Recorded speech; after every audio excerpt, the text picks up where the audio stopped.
Hello, Happy New Year! And I hope we had a lovely Christmas or winter festival, if you prefer, and are stupid and a dick. I had quite a nice Christmas. I bought my wife this, Harry Potter Trivial Pursuit. See, Ed Gamble? See, there's clearly an S on the end of their game. I was very excited to open this up, as you can imagine, if you saw that podcast.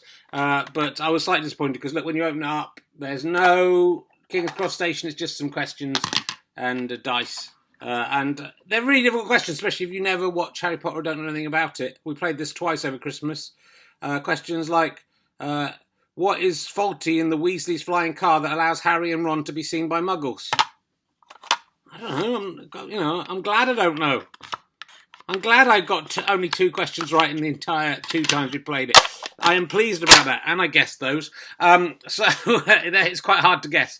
But anyway, we are doing loads more podcasts this year. We start recording some more in June. There's still quite a lot to go out this year, and from the last series, from Series 10. And plus, we're going to put out the interviews from Meaning of Life as well, which are with experts about subjects, which are very interesting as well. So there's plenty to keep you going. If you'd like to help finance these, we'd love to do this without ever doing a Kickstarter again.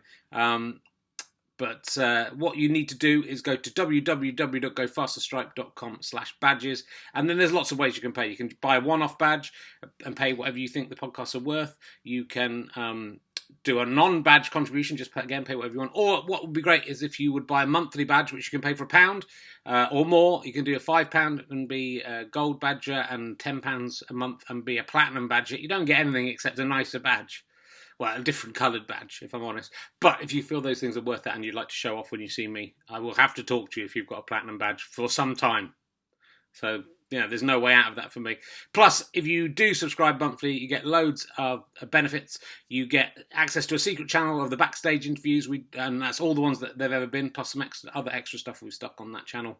So there's already hours of extra content there, but we do a 5-minute conversation backstage with all the guests, which is always illuminating. You get an email every now and again telling you of in advance what guests we're going to have coming up. You get entered into a monthly draw and can win loads of prizes. This Christmas one, you may see where you can look at it on the other video if you like, but it's just down there, and it's been won, the Christmas one, but there's T-shirts and DVDs and whole scripts and stuff and bits of junk I've been sent that I don't want, and it's worth quite a lot of money. So it's an investment for the future. So there's a chance of winning that. And again, not that many people subscribe monthly, so you actually have a reasonable chance of winning this lottery.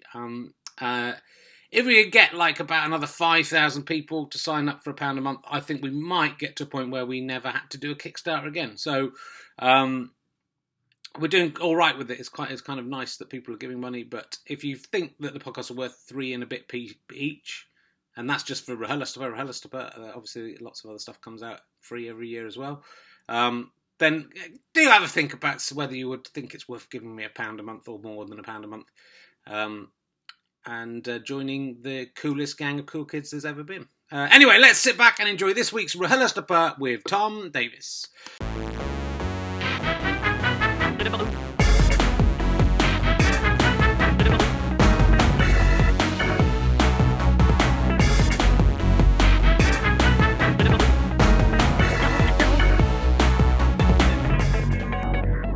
Ladies and gentlemen, welcome to the Leicester Square Theatre. Please welcome a man who doesn't know who the next President of the United States is. You do, don't you? But he doesn't. It's Richard Herring!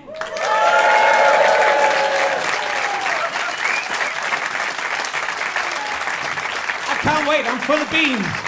Look at me. Full of beans. I've been eating beans. Welcome to Richard Herring's Leicester Square Theatre podcast. I was talking to Dave Prowse the other day. He was not dressed as Darth Vader, he was dressed as the Green Cross Code Man. He told me to take care on the road because he wouldn't be there the next time I crossed the road. He got a RHLSTP, so I don't know if he's a pretty cool guy. Isn't he? Oh, Dave, remember the Green Cross Code Man? Good, wasn't it? Did it stop? Must have worked because you're here, right? So that's severe. If you hadn't paid attention to him. He was Darth Vader as well. Do you know that the Green Cross Man was Dave Prowse? You didn't know that. So you learn, it's not just comedy. Some of it, in some ways, hardly any of it is. We learned something new. So, it's a very exciting time. We've got Jodelle Hill is in the house. Hello, Jodelle. How are you doing? Yeah, look, again, someone's actually bringing you champagne. Oh, that's amazing. As we speak, one of our Kickstarter people who may be asking a question in one of them, either if you can hang around till next week, maybe we can ask a question. If you don't mind hanging around till next week, you can ask a question next week. Yeah, the news is kind of crazy. As we go to press, I mean, it's, the people listening to this are listening maybe at the beginning of 2017, if there is a planet Earth at that point. So we're just about to find out who the next president of the United States is, and the people at home know that it's President Trump. Do you think it's going to happen in Carter? I mean, that's funny now, right? We're laughing here in the room. No one at home is laughing. They listen to this on some kind of... you'll have to listen to podcasts just on a tin can with a string that's just connected to mic. And we go, hey, yeah, hello. Welcome to my guest, the charred remains of Tony Roberts. And Brexit, I'm sure Brexit will still be dragging on. I don't think that's going to be solved anytime soon. In fact, I was thinking, we said we would definitely leave the European Union. We voted for that, so we have to do that, right? Because that's democracy. But we didn't say when we would do it, did we? That's the thing. So I just say let's say we do it in 50 years' time. That should make everyone happy. We'll definitely do it. We'll go in 50 years' time. That'll give us time to, make some trade agreements and make sure it's all, rather than just getting out of there. Plus, by that stage, we could just, at the last minute, have another vote just to check everyone. I think in 50 years' time, when all those old fuckers are dead, I think we might stay, but we'll see. I think everyone will be happy with that arrangement. I'm going to put that to the Daily Mail. I'm sure they will call me a freedom fighter. So yes, look, we're going to crack straight on because we've got two fantastic guests. I'm hoping my guest is there. He was in the loo last time I looked. Is he there? Yeah, good. So he's probably best known as Barry Gale from Southampton Football Club new kit promotion video series. It's pretty impressive. Ladies and gentlemen, it's Tom Davis. Ladies and gentlemen, Tom Davis.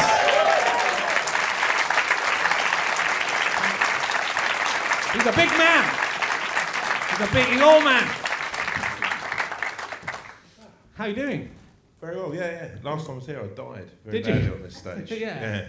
The start of my career. So literally having heart palpitations out the back there. To a few people that, yeah. It's a weird little room, but it's a lovely room. Yes, it seems lovely. I've sort of vetted everyone. Yeah. As they were coming in, I'm sort of back there. They're a nice audience. I think we'll go all right. We'll see. Be 2 for 2 though if we die. Yeah, I mean, I can handle myself. It's just there's a lot of them. So I watched a bit of this. How did the Southampton new kit series of video? I mean, they're not even. They're long videos. They're long promotional videos about Southampton Football Club changing their football kit to stripes. Have I got? Yeah, that's right. It's become my Harry Potter. I thought it was going to be 1. There's sort of 7 now. Yeah. They got in touch about doing it, and I like Adidas. I thought I might get some free clobber. But with Southampton on, and I'm not a fan. You're not a fan of Southampton? No, I'm a West Ham fan. Right. So it's sort of weird. It feels like cheating on your wife with another football club, which is almost worse if you're a West Ham fan. Yeah. Because, that's a fucking prick. What are you doing going off with Southampton? It's just money. I get paid to be here, I pay you. So they got in touch, and we've just done, I'm doing one next week actually. I'm going to Prague. Right. So, now they're in Europe. They're flying me all over Europe doing these things. What do they get out of it, though? I don't just... I have no idea. But you could ask that about any of my career. Is anyone else in the world getting out of it apart from me? They're funny, I mean, they're funny videos. Oh, no, they're a lot of fun to make, and they're sort of just done on the hoof. And I mean, it's one of those weird things. I'm a massive football fan, so it sort of is a strange thing to be sort of spending time with footballers, which in itself is a bit like, you meet your heroes who are comedians, they're usually very sort of funny, or you meet a lot of footballers and you're like, oh wow, there's literally nothing else apart from that you can play football. What would you have done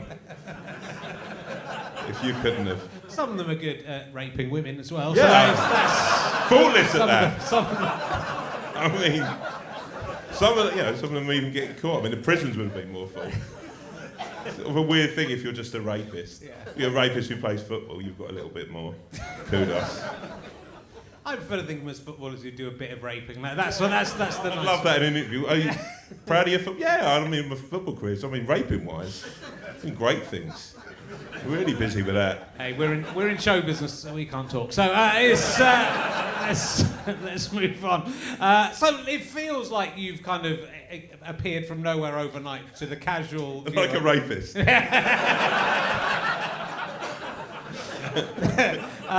But you've been going for a fair while, haven't you? Yeah, I mean, sort of plugging away really, sort of 8 years. Yeah. I guess it's that weird thing of, you know, you as you know, it's sort of a lot of time of sort of building yourself and little baby steps to get to a position where you are, the breakout and whatever, and everyone goes, baby steps, and I've got to the position where I'm talking to someone in a room after 30 years. Yeah, you're right, it does take No, mate, it takes time. I'm not saying, you know, we all go at different paces. I didn't want to do baby steps forever, so I started running. It's that weird thing of you sort of come to people's sort of consciousnesses, I guess, sometimes a bit slower than you might think. But you've been in a lot of things, I suppose, in the last 2 or 3 years. Yeah. So it's kind of exploded, really. And the Murder and Successful is the kind of most... Yeah, I mean, that's the sort of the thing that's sort of blown up, really, I guess. Sort of Plebs was a big sort of thing, and stuff I've done with sort of Keith Lemon. I guess it is just that thing, and sort of I suppose that's the thing of not rushing it up. By the time I got to do Murder, I've worked with Coogan, I've worked with a lot of the sort of big hitters, so I sort of knew how I wanted to go about it. It's sort of an education itself. I mean, I don't come from a background of sort of as an actor or anything like that. I sort of come from a complete left field, really. So what were you doing before? You were working as builder in the building? Scaffolder. Yeah. I'm not a builder, mate. Come on. Okay. It's very hard to find out about you. I'm a very private man.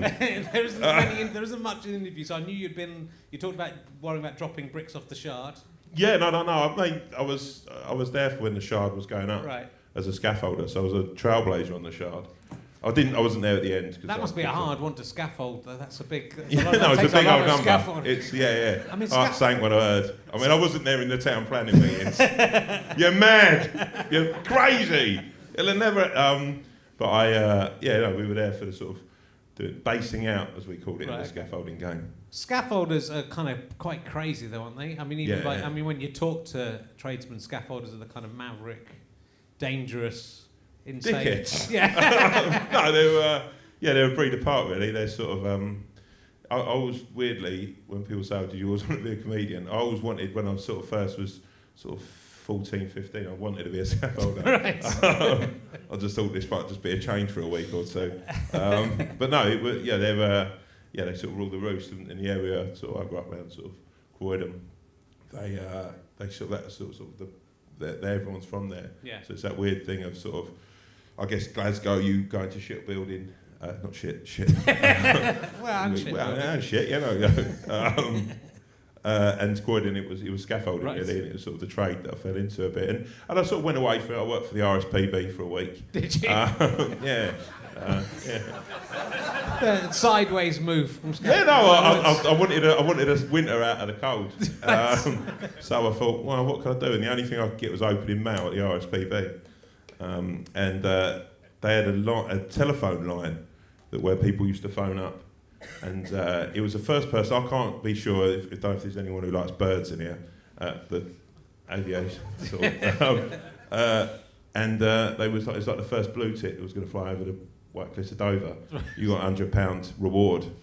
So I said to my mate, look, when that phone call comes in, I'll sort of phone you, and you phone up, and we'll pretend we can get that £100. So we did it, and we got caught. For me, it was. I was thinking this could be a grift that could go on for years. Who's given the prize? This is a bit like the Southampton. No, it's who's given the prize of £100 for the first blue? It was the RSPB. Surely the bird should get the £100 anyway. Yeah, I mean, I don't know what you do with it. Flying back, I don't know what this is fucking for. That was the first one here. They give me £100. Go back in a plane. Yeah. I'd love to sit next to a bird like that. You know, what are you doing here? £100. I was the first one to get it. So I'm going to Magaluf for a week now. And so, how did you make the step from? What was the break that got you into? My best friend was working at a TV company, who's now most successfully directs at James DeFront, and we sort of he wanted to direct and I wanted to act in things, so we just started going out and we started making sort of little sort of really before YouTube kicked off, we started just making little videos and giving them to some people like Shane Allen and different producers, and we slowly sort of started sort of getting better at them. And yeah, that was then sort of Lee Francis, who Keith Lemon, both selector at the time, saw it and started putting me in things really. And to be honest with you, up until Murder and Successful, I was still going away. I was still doing building, still working a bit on market stalls. Right. And I just always thought this would be a pipe dream. And one day someone would come in and go, "All right, mate, we've done our bit. Off you fuck." I'm still here. So no, it's a weird. Yeah, it was sort of just taking it as it came really. Yeah. But yeah, no, it's a lovely thing to be here. So yeah, no. Well, Murder and Successful is like it's such a high concept, and it's sort of a difficult thing to explain if people haven't seen it. Yeah. But it sort of feel like it shouldn't work, but it kind of really does work. You know what I mean? It's sort of such a crazy idea because it's basically an improvised show around a detective, which is you, and then you get a celebrity, and usually kind of a sort of someone from Towie or reality TV or of some kind. Yeah. To improvise with. I mean, this is I was the guy actually came up with it with me. He's in the room. Right. I won't embarrass him and get him up here. But it was a crazy thing. We had to shoot some of it really to explain what it was and how it would work. Yeah. And it's I mean it was that weird thing. We just really liked it, and we thought this is, if nothing else, we've really enjoyed making the first series. And I mean, as you've sort of made me aware that some of the reviews weren't too flattering. Well, there's a when you Google, as you say, we said backstage, the first review was a Daily Telegraph 1-star review, saying murdering. Everyone will call it murder in Flopsville. Yeah. And again, I can't be the first one to think of that. And you kind of go, that's sort of an odd thing. I mean, it's a very badly written review that makes me want to watch it if I hadn't watched it. But the show's really funny. You're the main character of this D.I. Sleet, who's a conglomeration of all TV detectives you've ever seen. Did you spend a lot of time I watch a lot of. I think you watched Diagnosis Murder. I saw which I spent. I was just obsessed with watching. I think stand-up, you become obsessed, don't you, with that sort of daytime stuff. And we struggled with the voice, and then just came up with Jason Statham. So that's sort of gruff. Whatever you do, you do. And he just does this. There's a film with Jason Statham. I can't remember what it's called, where he actually sort of. It's like someone's gone to him and gone, "Do you do any other voices?" Yeah, I can do anything you want. You an American accent? Yeah. Okay. Works out, and literally the first 3 scenes, he's like, "Hey, how is everything?" And then literally just gives up on it. I mean, then becomes he's just like, so he's coming going, "Yeah, I don't want to do that anymore. Go back to the normal one." Just do, all right, whatever. Yeah. It says all you need to know about any of his films if you haven't seen them. But I think it's surprising. It's a nice show because you're not taking the piss out of the people coming in. So it'd be easy to have them on and mock them, but they're part of it, and your character is nice to them as nice as he can be. Yeah, I mean the joke was always when I started out, there was a lot of hidden camera things, and you'd have members of the public and you'd be pranking them, and I never really sat well with me. As a stand-up, I always thought it was more fun to, I'm the one who's chosen to be the guy who's going to be laughed at, so why should I project that onto someone else who's not volunteered for that? So we always wanted we also show a different side to the people that we had on, really. Yeah. That we're not, sort of, as you say, there's people on there from reality sort of background, which I sort of sometimes struggle with, because my sort of career as a comedian was sort of starting really when that took over. So it was a weird thing for us. We were like, look, just strip all that back, that you're clothesline, and you're just back to being that person. So when they come in, it's just they're just playing a cop. And for me, that's the fun thing. And it's like the good thing is just throwing people in a position and making them awkward without making them feel stupid. Yeah. Or fucking them over. That's what I try to do. Thank you. This is where I get hit by a big custard pie. But I think that's the one with Deborah Meaden from Dragon's Den, and she's amazing. She really engaged in it and really got into it. She was the great. One with Vicky Patterson, it looks like she believes it's true. Yeah, I mean... There's bits where she's going... There was... Deborah was incredible. She got so angry that she didn't get it right. Right. That's a spoiler. But it's 2 years old. If you haven't seen it, you're never going to watch it, are you? But she was taking... But my favourite was Mark Wright. Because when we had Mark on, Andy turned around to him and said, "You ready for this? You okay? You feel good?" And he went, "I don't know which Mark you want." And we said, "What do you mean?" And he said, you want Mark from Towie, or Mark from like the TV, or Mark from the radio, or just Mark? A bigger question than we can answer, really, isn't it? Sort of go up with what you've got, son. Yeah, he's. Yeah, I mean, he was brilliant. Though he was. Yeah, it's weird. I mean, it's like I say, it's the sort of world that we work in, as we were saying at the back there. Yeah. You've got to sort of completely love that and take it on board and have some fun with it, which we've tried to do. Well, it looks like you're kind of, sometimes you're corpsing during the show, so you're happy. I can't believe my luck that I'm there. Like a kid who's won something. But it makes it seem, it makes it look real, which I'm sure it, Yeah, no, we only do like 1 or 2 takes. Yeah. Which is sort of, which then makes it really weird when you go and shoot something that's properly made. So I'm just doing Paddington, the film at the moment, or Paddington 2. Playing, I don't know if I'm allowed to say what I'm doing in it, but yeah. I hope you're Paddington. Yeah, I am Paddington in the new one. He's grown up. He's not taking any shit. Just drinking. Want a marmalade sandwich? Fuck off. Get marmalade, you cunt. And had out to you a marmalade. It's every broken Paddington. Good serving up. We after, mate.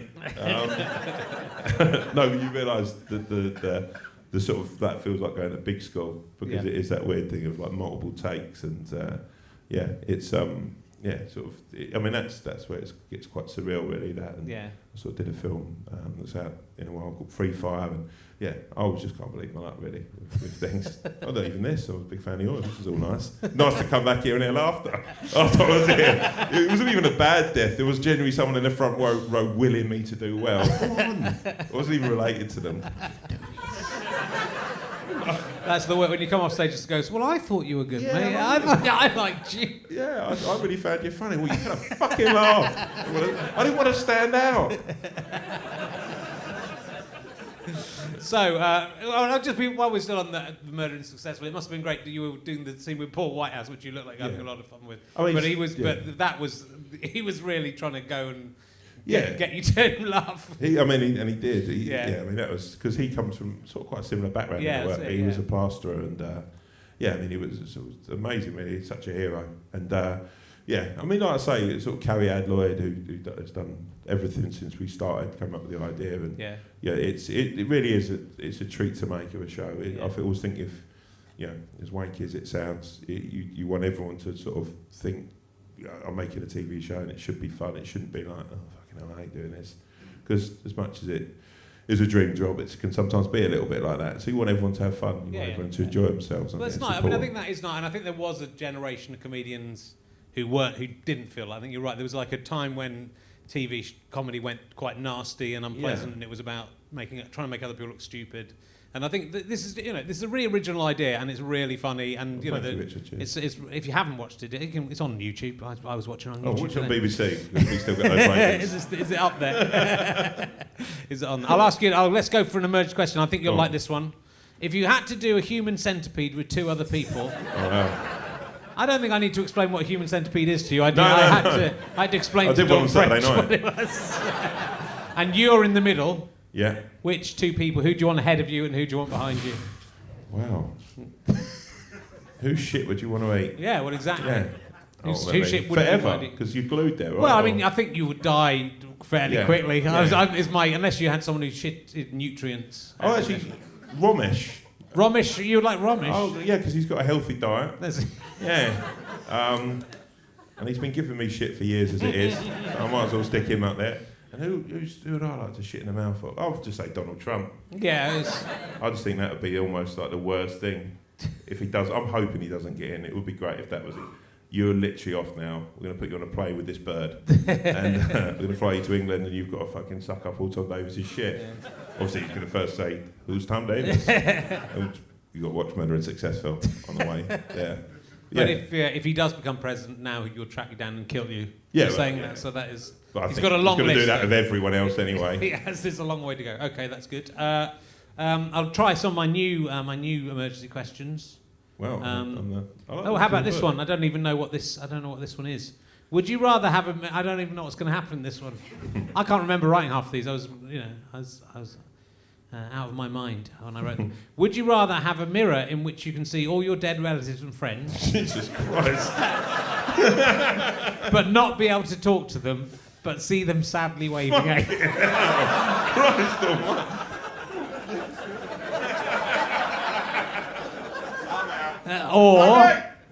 Or would you like a voucher for 2-for-1 pizza at Pizza Express Monday through Thursday? Oh, Pizza Express all day. What? You can see your relatives. Like you'd ever fucking go to that mirror. You ever look in it? Yeah. And even worse if one of them's smiling. One of them looks really hot. Okay, we'll move on to another one. Would you rather have pubic hair made of unremovable barbed wire or be attacked by a rabid badger in your sleep once a week?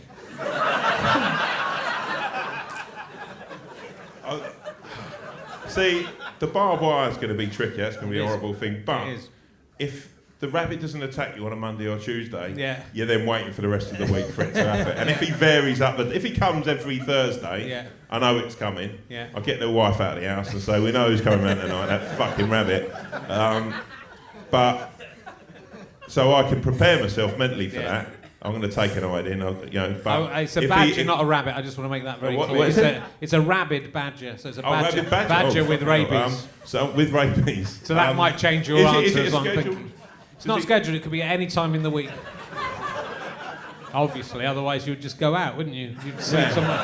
This is one of my favourite things. I got threatened when I was younger by a guy who told me that. He literally said, I'm going to be fucking round to your flat. Right. I'm going to fucking give you a kick in. I'll see you Sunday. I said, what time? He was about 3 o'clock. Cool. All right. See you then. Good luck with that, mate. I'm going to go with the barbed wire. Okay. With That's pubic not, hair. you could get your winky caught on it. Yeah, I've got a small dick anyway. I'll get into it at the best of times. Yeah. Also, the question is, does the barbed wire pubic hair keep growing? It's unremovable. Jeez. Does it just get longer and longer until you just have this barbed wire kind of Get bolt rattling cutters with against? Yeah. The bolt cutters, what do you cut? I don't think you could Barbed cut it. wire, It was unremovable. It says so. Oh yeah, sorry, yeah. I wasn't really listening. Yeah. It's all there. It's, my attention span's not great, Rich. That's why we do everything in one take. Have you ever met a shepherd? No. I'd like to. Yeah. Yeah, I've never met one. What are they like? I haven't met one either. Is there a shepherd in here? Probably. I think it's unlikely, but See, if I was in here, and I would pretend to be a shepherd. Yeah. But they can't come out and they have to just care for their flocks at night. That's their main job, isn't it? Making sure the sheep are at night time. And rabbit While badgers. shepherds tend their flocks at night. Was it all seated on the ground? Like watch their flocks. Was it Red Sky at night, Shepherd's Delight? Yeah. Red Sky in the morning, Shepherd's morning. Yeah. Or is it no Sky? What is that? Anyone know? Who gives a fuck? There's none of them here. They're delighted a lot of the time. That's all. Are they happy people? Well, when there's a red sky Yeah. at night. You think they would just delighted. walk out with a red sky and go, we win again. Does it even mean that there's going to be bad weather or good weather? Good weather in the morning. That's what the weather expert over there says. Thank you for your input. Are you an actual weather girl? You grew up in the countryside. Well, I grew up in the fucking countryside. That doesn't mean I can predict the weather from the colour of the sky. It's not something. What part of the countryside did you grow up in? Brixham. I thought you said Brixton. Brixton. That's what for There's a park. Location. That's what it's done to us. I grew up in the park in Brixton. Brixham sounds nice. Have you ever met Brian Blessed? Have you worked with him? I have. Yeah, good. I want to ask everyone this question. Yeah, no. And I bet you've got some stories about having met him. Yeah. I'd like to hear all of them and for the rest of the podcast. We went to, me and a guy called Dan Schreiber went to pitch a show with Brian Blessed. So we were going to travel the world looking into sort of different, historical and sort of things like the Yeti. So this is where Brian came in. And Brian is a Yeti expert and basically sort of told us that if we saw a Yeti, something about running and they then throw their tits over their shoulders. Have you heard this? I haven't heard this about it yet. But you have to be very careful. Because it's not true, you know. Yeah, because there's no such thing as a fucking Yeti. But then I'll be very careful. Oh, that's it. The female Yeti's very horny. Yeah. And as he's telling us this, he was in a sort of like kilt thing, and he went through this whole story about Yetis trying to fuck you, and be careful to run as fast as you can. And we're like, Jesus Christ, number one, I know I'm not in great shape, but I think I could outrun a Yeti. And at the end, he looked at us and he said, "I'm not wearing any pants." Oh Jesus! But it was that look like sort of one of us might go, "Oh, really?" "Oh, Professor." And then there was a gig weirdly, and he was meant to be there to headline a gig, and he didn't turn up. Right. So they got, I think it was Richard Sandlin to pretend that he was him. Oh yes. Yeah, and it was Richard or someone? Yeah, someone who did an impersonation. And for about 25 seconds he got away with it, and then someone in the crowd realised it was a Brian Blessed because he was wearing pants. Yeah. He's a great man. I'm thinking. I wish I'd asked every guest I've ever had about. Yeah, I think you should. Because I think they would all have I have to get everyone back so I can ask them about Brian. But I know Tony Robinson's got some questions, some things to say about him. I can promise you that. What is your most appealing habit? People are often asked their most unappealing habit. What's your most appealing one? Something you do that's very nice. I'm always very complimentary. Yeah. Yeah, I always try to be nice to people. Is that a habit? I always buy the first round. Oh, that's good. That is a nice habit. Yeah. I always try to. I always think I have to get in there first. Cause what if someone else is? Because I always try to buy the first round. So if we're there together, well, then we'll have a fucking problem. Then you'll see my worst habit. Good. I'll ask you this one, and then we'll go back to asking you about your wonderful life. If you had to have sex with either Zippy, Bungle, George, Jeffrey, or Rod from Rainbow, whilst Jane and Freddie had sex with each other next to you, but because they're married, that's allowed, but can't join in, which of the Rainbow, the people from Rainbow, it might be a bit before your time, Rainbow. No, I remember it well. Okay. I was just thinking. Well, Zippy, if you weren't very good, you could sort of shut him up. Yeah. I mean, but George if you shut him up, what are you having sex with well, Zippy? If you shut his me and mouth? a couple of footballers.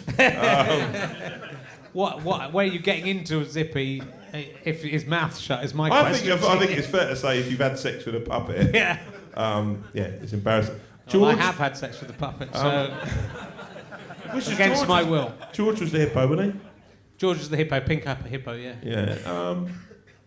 Bungle was the original. Bungle used to annoy me even as a kid. He was a bit like Chandler from Friends, wasn't he? Have you ever seen the footage of the pilot of Rainbow? Because there's a terrifying. You've got to look at it on YouTube. There's a terrifying Bungle, more terrifying. Sort of got like weird eyes, and yeah, it's terrifying. I would go with George. Rod was married to Jane first, and then they split up, and then Jane got married to Freddie. But they still tour together as Rod, Jane and Freddie. That must have been awkward. You think so, but they seemed quite cool about it. Yeah, it must have been really strange. Especially if they had hotel rooms near each other. Jane was lovely as well, wasn't she? Good-looking woman. Yeah. I mean, George is still my favourite. Jane wasn't on the table. Well, you like you say, you've got lots of stuff coming up as well. I mean, there's an incredible amount of things going on anyway. So you're doing the new... I read on Chortle, where you were telling backstage they never spell your name correctly. I don't even get it remote. I mean, it started with spelling it wrong. Yeah. And now they're sort of crediting it as something completely different. Right. I don't know if he's got a problem with me, if I've somehow, hurt him in some way. Yeah, I did an amazing thing with a woman called Alice Lowe. Yeah. A thing called Prevenge. So it's a really sort of micro-budget thing that she's put together, and she wrote, directed, and she's a lead in it. And she was 7 months pregnant when she did it. And it's an incredible piece of work. It genuinely is like one of the most inspiring things I've ever been a part of. And it's very nice. So I was sort of picking up quite nice reviews because it's something different from what I've done. It's a bit more dramatic. Actually, ironically, by a bit of a rapist. So that's why I got to chat to a lot of footballers. And yeah, he put... Usually, his first review of me was that I'd done really well at a gig, as a stand-up gig, because everyone in the room was on my side. Right. I was like, that's a really weird thing. You like go up to every one of them and go, "Do you know Tom?" And then he said, and Tom Lucy was absolutely brilliant in this film, and I was like, "The fuck are you going out?" I mean, I'm pretty much Tom Lewis isn't like anything like me. So yeah, it is a bugbear of mine. So I'm giving you a nice bit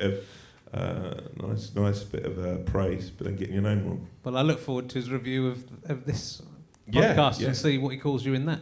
Alice knows. So that's about a pregnant woman. Well, because Alice, I've read about it, but I haven't seen this film yet. But Alice was making a point to think about pregnant women being invisible in the film industry as well as the world. I think that she wanted to. It was like she's not going to get any other acting work during it, so why not go out and sort of get some funding for a film and go forward. So people were sort of doing it for the love of. I mean, Alice, I don't know if you know her, she's a really incredible. She did stuff with all the Garth Marenghi guys and won the Perrier Award. I think it was called that then. Yeah, and she and just a lovely woman, but just like you, I've never ever been on a set where less people were complaining because it's sort of 7 months, and she's doing her own stunts. Right. She does if you go and watch it, it's a really brilliant piece of work, and it's kind of a bit like sort of tongue in cheek with all these sort of films that you have with every actor in sort of Hollywood seems to be doing like a Taken sort of film where his daughter gets taken or his dog gets taken or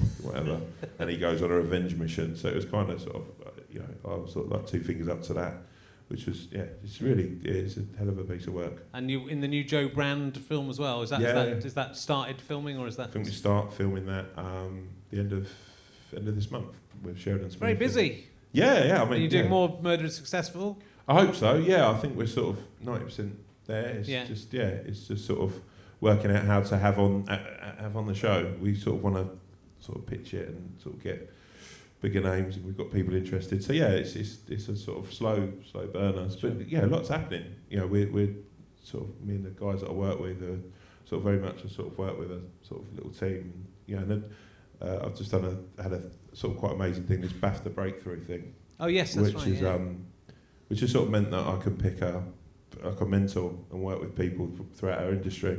Right. Which is why I'm here to ask you if you. You can mentor me, I think. I'm going to follow you around and try and pick up. we could do a remake of Carry On Screaming, and I'd be Oddbod Junior, and you can be Oddbod.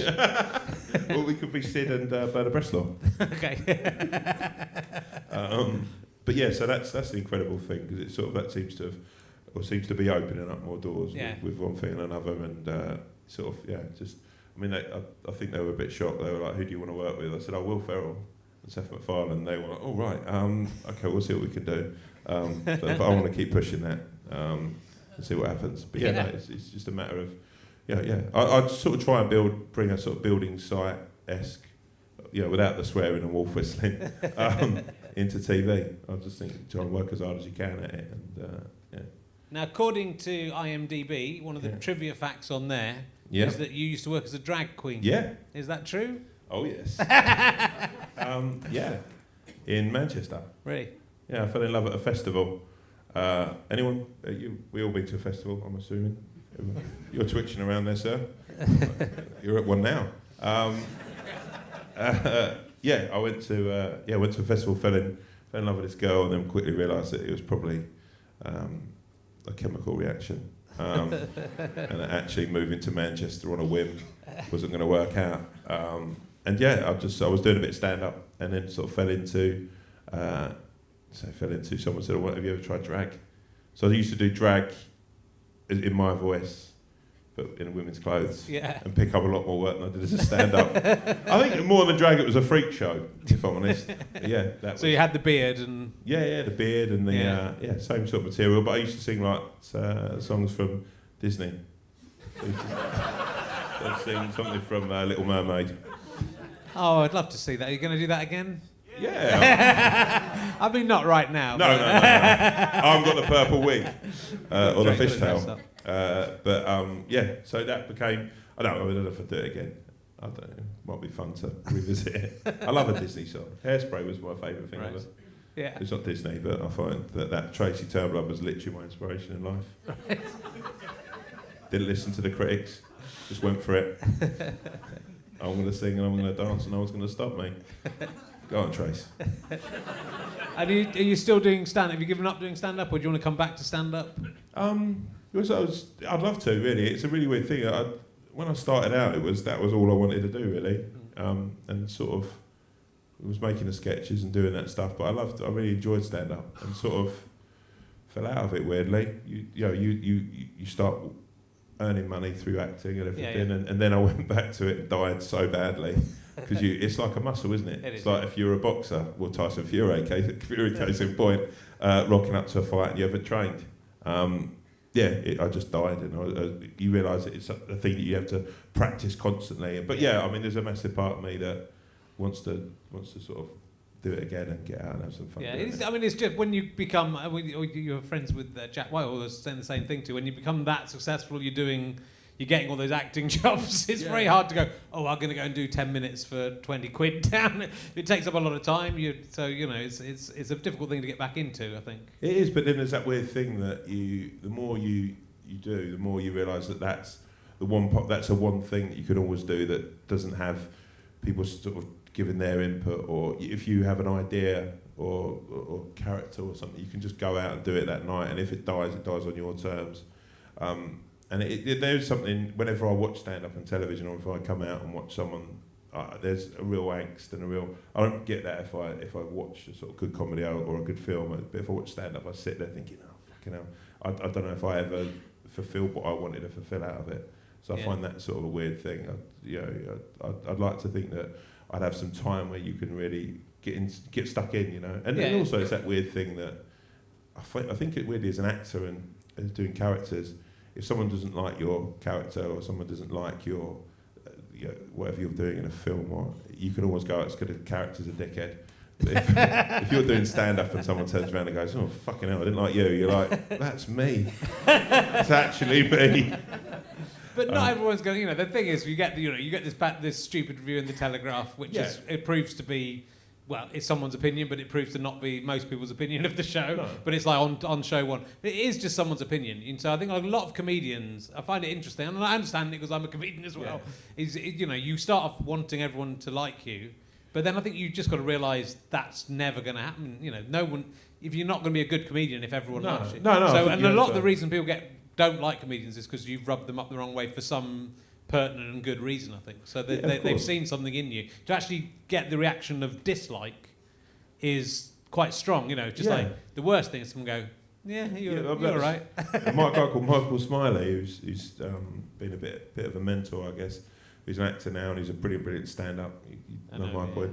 I remember him saying really early on in my career that you have to incite one of those two feelings. Because the last thing you want is at the end of the night someone going, hey, what about Tom Davis? You go, which one was he? Yeah. Oh, he was the guy who did sort of the joke about da-da-da. And, he was all right. Exactly, I don't take any of it too seriously, really. I think I enjoy it. It's a remarkable job to do. Things get you at a different, I've got quite a good resistance to it now, but every now and again I'll see a tweet or chance to Google myself and find something that I shouldn't really have ever found out that someone was saying, and it'll suddenly make you furiously angry because it's very hard to be criticised and go, but then you realise, well, they might be that guy from the Telegraph. To me, looks like he's probably a bit of a dick. He's so would you want that guy to like? Yeah, but there's also that weird thing of, I don't know if you've ever had where you get threatened or when you get sort of really aggressive tweets that get sent. I had one guy that sort of was like, I want to cut you up into tiny pieces and throw you in a canal. And I was thinking, how much time have you got? Was it? I'm a big chap. I think, no, you're not. And was it CJ from Eggheads who did that?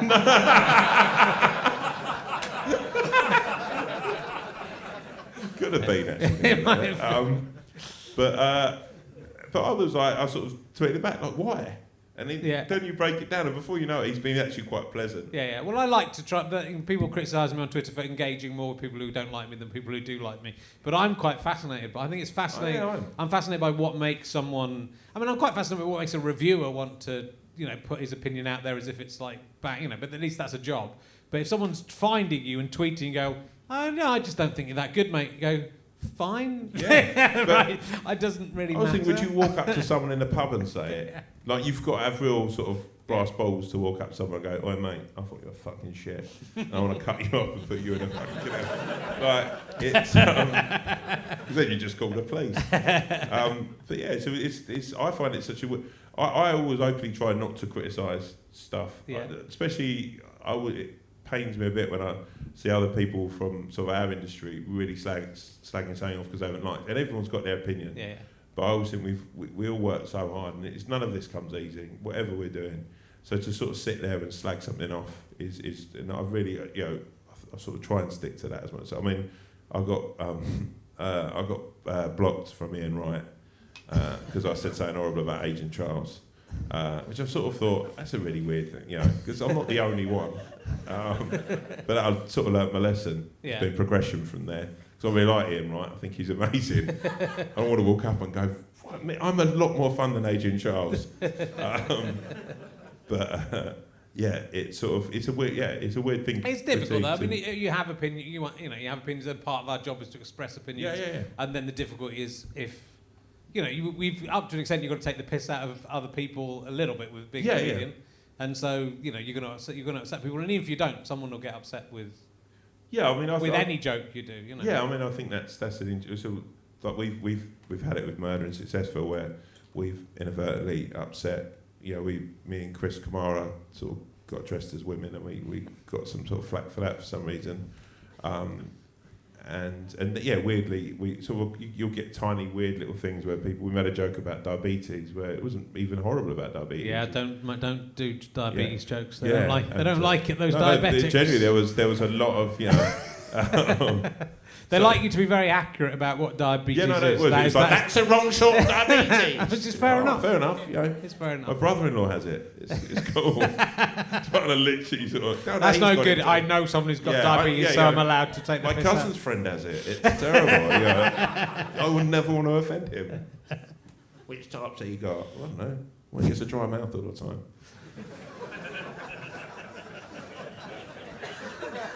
Hold on, I'm looking for a new emergency question. They're all rubbish. I'll ask you this. Does sex with a robot count as cheating if the robot is an exact copy of your partner in looks and personality? No, I don't think so. No, I mean, have you brought it together?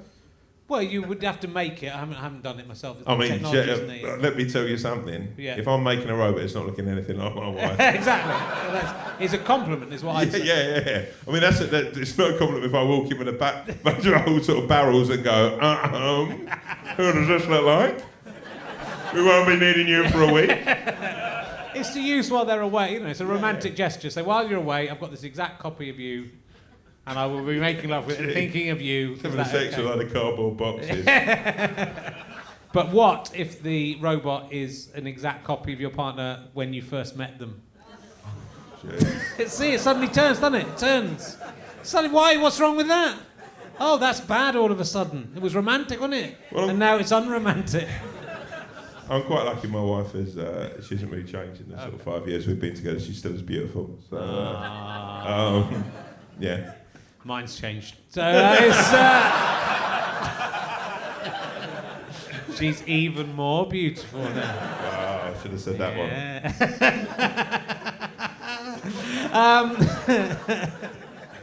What? Oh no, that's not right. That's not any good. I'm not asking that. How about this? If I'm born a bigot, does anyone have a right to tell me my lifestyle choice is wrong and I should change and be like them? That's how I'm born. Yeah, but I think we all group around and try as hard as we could. Yeah. And just try and, I mean... Well, isn't that bigoted to change me as a bigot? Because that's who I am. I'm going to actually sort of play dumb here and pretend I don't know what bigot means. Good. It's for the best. Oh, this is a good one. You'll love this one. Would you rather live in the waxy ear of a grumpy giant, eating only what flies in there by accident, and not being able to make a noise for fear of being ejected with a huge cotton bud? Or live in Middlesbrough?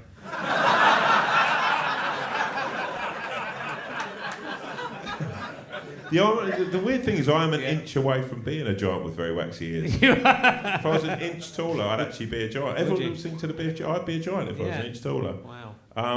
And you know what? I actually quite like Middlesbrough. Do you? Yeah, I'd prefer the giant's ear, obviously. Yeah. But, It's the cotton bud that makes the difference, isn't it? Yeah. If there was a cotton bud in Middlesbrough, knocking you about. But there isn't. That's the It used to be, That's the it's- one thing that Middlesbrough's got going for it. I love Middlesbrough. My family are from Middlesbrough. I'm allowed to do it. Do you think the Tim Allen film, The Santa Claus, could ever happen in real life? Oh man. Do you know what? I dreamed that would be me. Did you? That'd be incredible. I'd love Do that you to think be that's me. incredible to be press ganged into being Father Christmas? But what a job! I've really enjoyed, and he's got all those little guys running around for him doing Yeah. most of the stuff. Well, it's kids in that one, isn't it? He's It's got, He's got- Tim but Allen's got a family and then he's taken away from But his isn't family it to become kids Father Christmas. walking like? No, they're work- elves. I think they're Is it elves. elves and Yeah, it's kids? not, I I don't can't think it's remember. that. Not the version I've seen. Slave labour. That's just- I think one when he goes to China, working for Nike. No, I think that would be incredible, right? If that was you, wouldn't you want to be Santa Claus? No, not give up my whole life to go and do that. Just because You'd take your wife and kid with you, I'd have thought. I even say it's a big move, isn't it, to the North Oh, Pole? I think they'd probably let you do this still. You'd probably come and do your... I'd have a big beard. I'd be. Oh, I mean, yeah. You've got a beard. I love the fact that the reason that you won't do it is your beard might be a bit The bigger. beard. Oh, It'd yeah. be What the awful. pay is being Santa Claus. You could probably nick some stuff on the way round, can't you? Yeah. Have a little TiVo. If you just take a quid from every house you visit. When I was younger and growing up, I always thought that, is he paid a little bit from every country? Like they all sort of put in. And obviously the poorer countries, not as much. That's why Yeah. their kids don't get as nice a presents. I would think that if I was running for like Prime Minister, Yeah. I'd try and think, how many idiots have we got? That I could go, the first thing I'm going to do is make sure we pay Santa a little bit more money.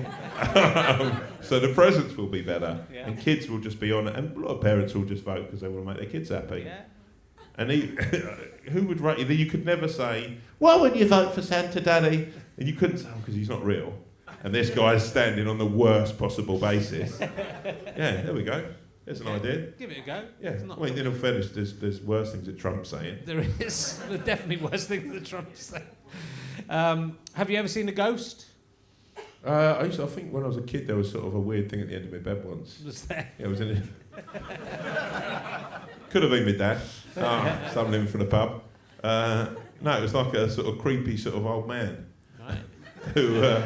who said, I'll be back soon, and never came back. So it was either a paedophile Yeah. who broke into my house, taken one look at me and thought, oh. Gone out the window and his mate's gone, anything? We'll leave that one. Don't go to number 76, he's not for us. Or it was a ghost. Yeah. Could be. I can't imagine you ever being a child. I find it very hard to picture you as a child. No, It's it like, happened all to- I do is picture you at about 6 foot tall. I was always like that. Yeah. There was a teacher at my school who used to sort of take boys to the football, and there was sort of always rumours, but he never took me. Right. And yeah, I always think that's the first moment of rejection that I sort of got used to. The worst type as well. Like, you know, yeah, with paedophiles just going, no, not. Ugh. Dividing the audience here tonight. So we might be getting back to the death. I like it. Have you ever been in a canoe? Yes, yeah. Yeah. How was it? It was all right. Yeah. I mean, yeah, it was quite an enjoyable sort of trip. Yeah. You constantly worry about capsizing, didn't Yeah, you? you do. Well, you get taught Yeah. how to capsize. Yeah. Were you taught how to capsize? Well, we did it at the swimming pool, and the worst thing was that I was more worried about hitting my head yeah. on the bottom, and I could actually just touch the bottom and put myself back round. So, yeah, I mean, I'm not really into all that sort of No, no. outdoorsy shit. Should we go back to paedophiles? I'm sure we can get there from a canoe. I'm sure we can find someone. Have you ever eaten sushi? Yeah, Yeah. I've become quite a big fan of sushi Nice, isn't recently. Yeah, when we do pledge, we do it in Bulgaria. Yeah. So we eat. It's one of the only things because the Bulgarian The cuisine. Bulgarians have sushi. Yeah, there's Wow. some sushi bars that have opened up. The set food in Bulgaria. The first day I got out there was raw chicken. Right. I was like, oh, there's chicken's raw, and that is how we have it. I was like, oh, right, and it was really sort of. I mean, I'm hoping it was chicken. I didn't eat it, and then for dessert we had milk and chives. And I was out for 2 months, so yeah, I sort of lived off sushi. And Glad when the McDonald's. sushi came. Yeah. I sort of became quite a big fan. The indignant of the guy. That's how we have our chicken. We all get food poisoning every day, but that is how we have it. Oh, but I think they brought up the tolerance. They took down a load of big, of people got Well, Tom you know, tits. they're eating raw chicken. So that's and I was eating raw sushi going, oh, you better eat this stuff. That's true. It doesn't work with everything. It'd be quite a good way, if you eat raw chicken all the time, it'd be quite a good way of just getting rid of the old and the weak. Wouldn't it? It's back to sort of survival of the fittest. Yeah. The only people with the constitution to digest raw chicken, throw it up but not die, get to live. Maybe that could go sort of below the Santa Claus thing. Yeah, I'd like that. Well, I'm looking for a way to kill the old people because I blame them for everything that's happened. Yeah. Don't you? And I'm approaching being one of the old people, but it's the real old fuckers, you know. Not all of them, but 90%. So you've got to take a few out, you know, a few collateral damage. My parents can go. They're nice people, my parents, but I'm prepared to lose them. My dad's actually turned, so he's a pretty strong guy. So yeah, I think he'd smash eating raw chicken. Yeah. I think he'd look forward to it as a challenge. Yeah. he's just found out he's retired recently, and he phoned me the other day and he said, "Tell you he's a funny cunt." I said, "Who?" And he went, "Homer Simpson." Funny cunt him, but he's good for a night out. Oh, he's a cartoon. Yeah, he hates, sort of touched it earlier, he hates Chandler from Friends. He literally, my mum, I went round to see him and I walked in and went, "You alright?" to my mum, and she went, yeah, Dad's it's been a bit weird. I said, "Oh, is he alright?" And she said, "No, he's just watched a couple of episodes of Friends." And I said, "Oh, really? Is he alright?" So I sort of put my head in and went, "You alright?" And he went, "Could you have him? This fucking idiot. He always got something to say about everything, hasn't he?" And I went, "Oh, right, Chandler, yeah, he's a bit annoying." He's fucking annoying. Fucking literally doing my fucking head in. And I like the others, but him every fucking time. And it's like, I'd love to have seen the Friends where he rocks up. Go, "What are you doing knocking him out of him? He's doing my name." Yeah. I just love it because he's got to watch it. He likes the other He five. loves the other five. He literally loves spending time with the other five. Chandler coming And he in. does that when he comes on. Oh, fucking hell. Oh, he moved away. He literally, when Joey was moving out, going, "Please. Fucking please." Can you not cut him a version of Friends without Chandler in it?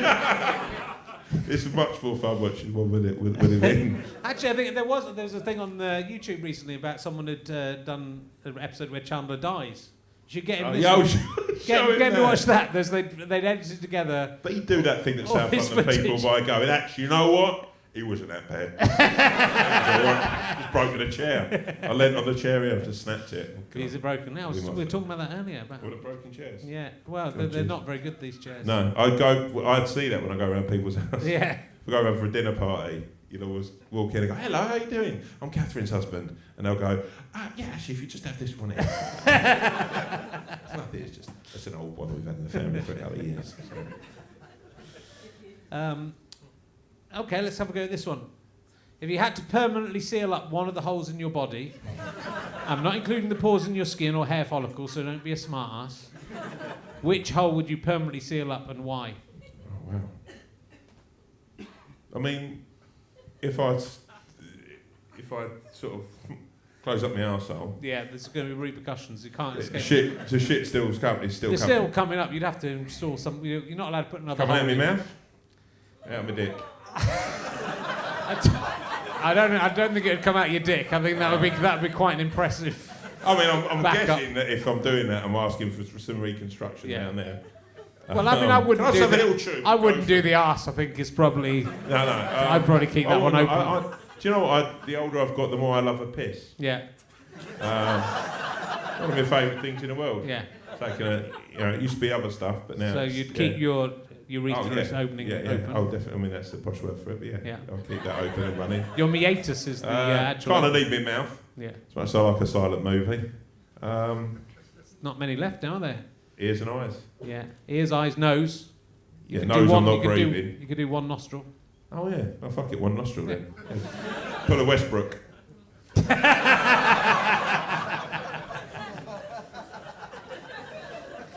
Okay, a religious question for you now. Good. Why did Jesus say, "Why hast thou forsaken me" on the cross? Had he forgotten about the plan that he and his dad had come up with to save mankind?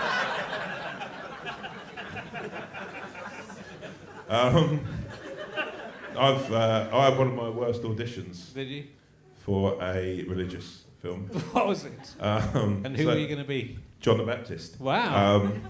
So I get a call about this audition, and Kevin Reynolds, who made Prince of Thieves and Waterworld. Okay, yeah. It's out now. You can go and watch this film. I wouldn't advise it. It's not very good. But I'm not in it.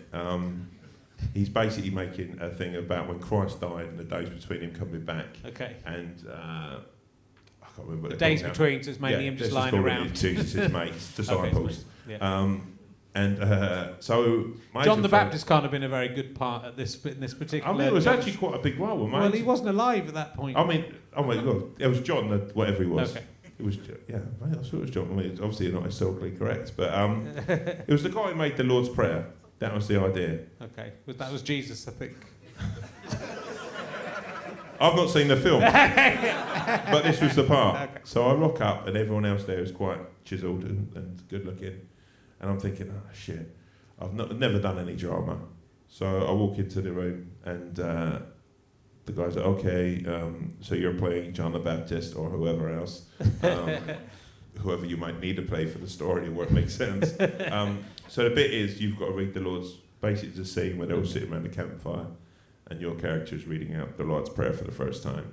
So I play it a bit like, Our Father, out there in heaven, hello there, and he went, have you forgotten the lines? I said, no, I just think that when he reads it for the first time, he's not very confident about it. He's probably been writing it, isn't he? Thinking, what people are going to make of this? You've got to be a right fucking, big dick to walk in and go, oi, have a dig at this. And it didn't strike me that John is that sort of bloke. And he starts laughing. And then I had another bit where I'm sort of like saying about, going back to Jesus, and I can't remember what it's called for, like, it's called like Cassius the God or something like that. Sort of completely gnaws the audition, and then walk out, and everyone sitting there as these dramatic actors, and all they've heard is people laughing in the room. And this guy looks at me and goes, hey, is it a comedy? I went, yeah. It was the worst audition. I've had quite a few like that, but that was, Now looking at it, obviously it fell down anyway. The fact John the Baptist wasn't alive at the time. I wish I'd known that. Well, you know what? I'm glad you're doing another film. I was recently talking to Richard Herring. Why are you here? Well, that audition I did. It could have just been his head. Yeah. It could have been his head flying in on a plate. Yeah. You've been in a spaceship. Yeah. Because he had his head chopped off, didn't he? John the Baptist. I don't know much about the Bible, I've got to say. Was Bathsheba, is that it? Am I going the right way? I can't remember. Anyone religious here? No. You were looking at him? You're embarrassed I'd even ask. There's a lot of people who base their look on the 12 disciples here, but there's... they're not, I doubt they're... And you're welcome to be religious. Look how many beards there are in this. It's nice, isn't it? David through the disciple. Which disciple would you be, David? Thaddeus, I think. He had one, didn't he, who, I don't know if he used to make stuff up that he did. But there was one that no one knows about. He used to go off and fight zombies and stuff. I like the idea of him. He's the one that, where have you been? Fucking fighting zombies and shit. Yeah. There were a lot of, Jesus is a zombie. He was, wasn't Lazarus is a zombie. Oh, that'd have been a better film. Jesus is alive. What the fuck? He wants to eat your flesh. What? Drink your blood. What happens when the Son of Christ comes back? Have you got any predictions? This will probably go out in 2017, but we're recording this in November. Have you got any predictions for any more celebrity deaths in 2016? Oh, fucking hell. Who would you like to see? Who would you like to see go apart from Donald Trump? Well, Rolf or Harris. just like, who do you think that it's got to build up to, like, because so many have gone. Yeah. If 2016 has any kind of dramatic... I'm worried about myself for a start. Yeah, Things have just started going right. That'd be horrible, wouldn't it? Yeah. That'd be the worst. This was my legacy. I died a week after that. We'll still put it out. I promise you, we'll still put it out. But I'll have a picture of me holding a picture of you looking sad. That'll be the picture. And I go, well, let's find it. Would it be what you wanted for this podcast to go out if you are dead at the time of transmission? Yeah, fuck it. Yeah, so it's literally what he wanted. Get it out there. Yeah. My hands are tied. Successful. He seems all right. Oh, rest his soul. Paul McCartney's got to die, basically, hasn't he? I mean, for 2016 to end on any kind of... I think you can't start with all those people and then go, I'd take McCartney over like a Springsteen or someone. Yeah. Yeah, there we go. I don't want him to die. I like Paul McCartney. He's been in the Dream version. Oh, actually, I'll tell you what. If you're ever offering people, get Ringo out. I'm just saying that's the one where you're going to go, yeah. Show Thomas the Tank Engine for a week. I'm not saying I want Ringo Starr to die. It's been a bit of a fallow period, hasn't it, of big celebrity deaths? Yeah. Who? Bruce Forsyth, yeah, Bruce. Oh, come on. Probably has died by the time this goes out. So I'm just going to ring up and ask if it's what he would have wanted for that heckle to go out. This? Well, it's all sitting down, isn't it? So he might be all right. I would like, but there's people you kind of think I would, I wish I'd asked them. Like, there's loads of people like Caroline Aherne, and Victoria Wood. I mean, I would really love. I met Victoria Wood last year, and I was too shy to go and ask her to do this. Yes, because I'm very shy in real life. I can only do it via Twitter, and so it would have been great to talk to her. Yeah, both of them are her. Now we have to do it with a Ouija board. It's not really as good, is it? Oh, so you think death's the end of you? Well, I think you're sick. There's a mirror positive. with them waving back. Sorry, I couldn't do the podcast. I love Leaving Heaven. Where are you off to? I'm doing Richard O's podcast with that mirror. We'll get that for the next series. We'll kickstart it. Might be quite expensive. Hysterical Cora just standing at the stage. You ready? See if anyone's around. Cheers, Del. Well, it's been thanks so much for coming on. I'm a massive fan of your stuff. It's fantastic. People must watch it if they haven't seen it. I'm sure they haven't, and there's loads more coming up. You're in Uncle as well. Lots of things you've been in. Yeah. There's loads of things I haven't had a chance to talk to you about. But we'll get you back another time, and it'll all be good fun. What does that say? Unholy. Don't know what that says.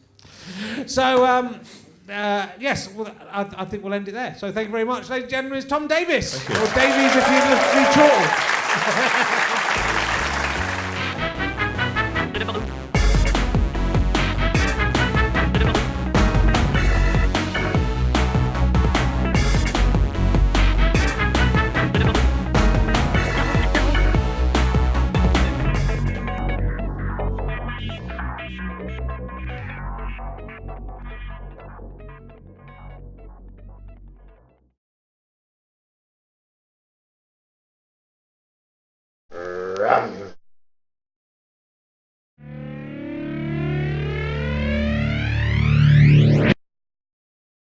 How'd you like them sky potatoes?